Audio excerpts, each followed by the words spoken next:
itong si Pulong Duterte, bumoto siya ng no. Bumoto siya ng no dito sa 2026 budget. Inaasahan naman yan na buboto siya ng no kasi siyempre, oposisyon siya eh. Kahit yung mga kasamahan niyang mga senador, sila Marcoleta, sila Rubin Padilla, mga no yan, ang boto niyan no. Kaya pagdating sa Kamara, siyempre no rin sa budget itong si Pulong. Kaya lang, alam naman natin, ang pagno ng pagboto ng mga yan na no, hindi naman dahil ayaw nila ng kalakaran na yan. Ah, bumoto yan ng ayaw ng ano, ng ganyan. Sinasabi nila mga insertions, kung ano-anong issue. Bumoto yan ng ganyan dahil hindi sila ang manginginabang sa ganyan.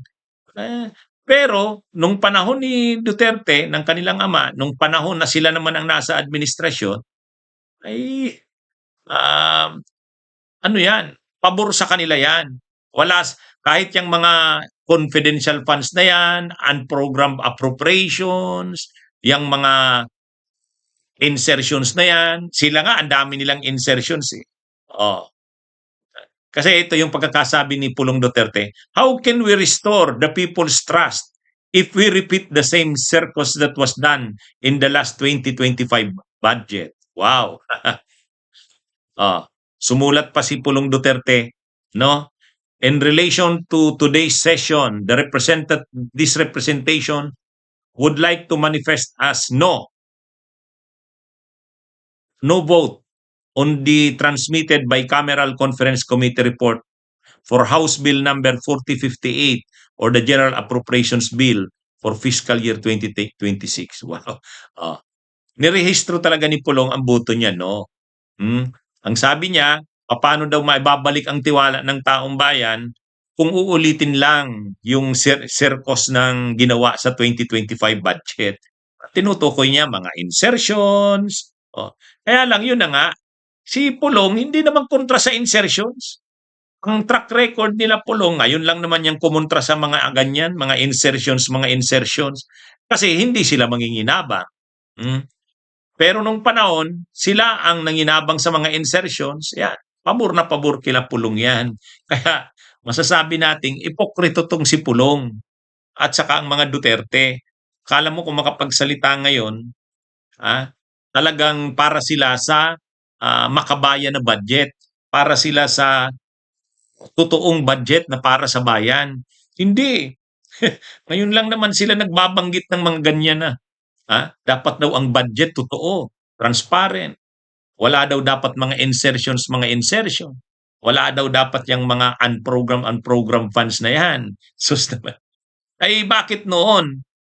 Nanginabang kayo ng nanginabang dyan sa mga insertions at unprogrammed funds. O tapos ngayon, hindi natin sinasabing matino tong budget na to ng 2026. Hindi natin sinasabi yan. Kaya nga ako sa mga talakayan ko, sinasabi ko rin naman, ito talagang 2026 budget, ganun pa rin. Kaya lang, yung makita mo si Pulong na bumoto ng no, magsalita ng akala mo napakalinis niya pagdating sa budget, akala mo maganda ang paninindigan niya at record sa budget. Hindi. Nung panahon niya ng kanyang ama, yung last 3 years ni Duterte, 2019 to 2022, congressman si Pulong, ilan ang kinuha niyang budget? 51 billion. Inano mismo yan, kinumpirma mismo yan ng yumaong dating DPWH Yuse Catalina Cabral na ganun nga talaga, 51 billion. Sa isang district lang yan. Inamin din naman ni Pulong yan na ganun nga kalaki ang budget niya. Ang sinasabi niya lang, bakit?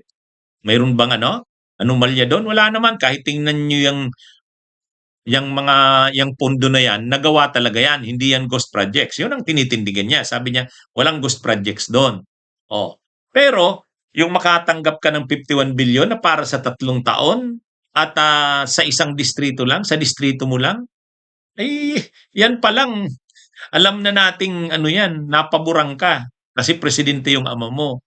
Tapos ngayon, hindi sila napapaboran dahil hindi sila kagrupo sa administrasyon. Pero tapos kaya ngayon kumukontra siya sa budget at sasabihin niya no siya kasi hindi niya raw mapapayagan ang budget na puno daw ng mga insertions at anomalya. Wow. Ipokrito ka, Pulong Duterte. Sabi nga sa Billionaire News Channel, yung DPWH leaks, taong 2020 lang taong 2020. Sa nakuhang dokumento ng Billionaire News Channel, tinawag nilang DPWH leaks. Sumulat pa si Sara Duterte kasi mayor siya noong Davao.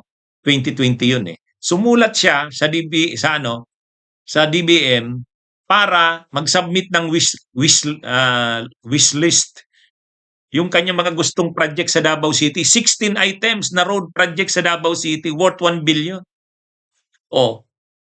Tapos, ganun din siya si Pulong, may sinabmit din. Pati nga si Harry Roque, presidential spokesperson, pero meron ding sinabmit.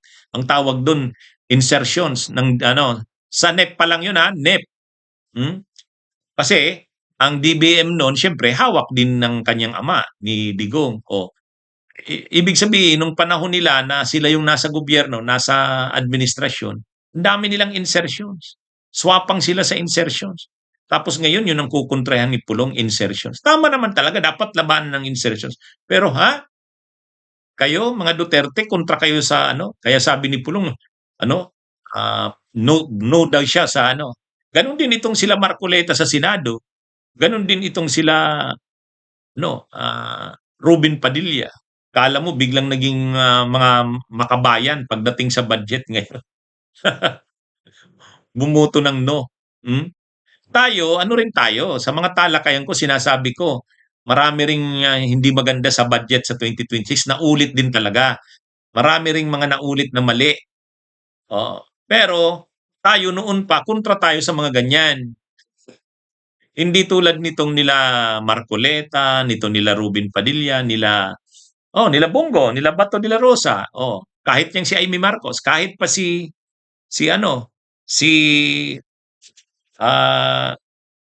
itong si Pulong.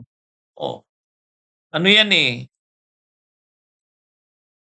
mga ipokrito yan nung panahon nang hinabang sila dyan, yes sila sa mga budget na may insertions, sa mga budget na may confidential intelligence funds. Panahon nga ni Duterte ng kanilang ama, ilan ang confidential at intelligence funds ni Digong? Di ba 4.5 billion din bawat taon? Hindi, kaya nga hanggang ngayon hindi naaalis yun. Panahon pa ni Duterte nandiyan na yan. Bakit mo tutulig sa inyo yung confidential intelligence funds ngayon, samantalang yung ama mo nung panahon mayroon din ganyan, 4.5 billion din confidential at intelligence funds. Kaya walang kredibilidad, walang integridad itong sila Pulong. Ipokrito. No daw siya sa budget dahil ang dami daw insertions.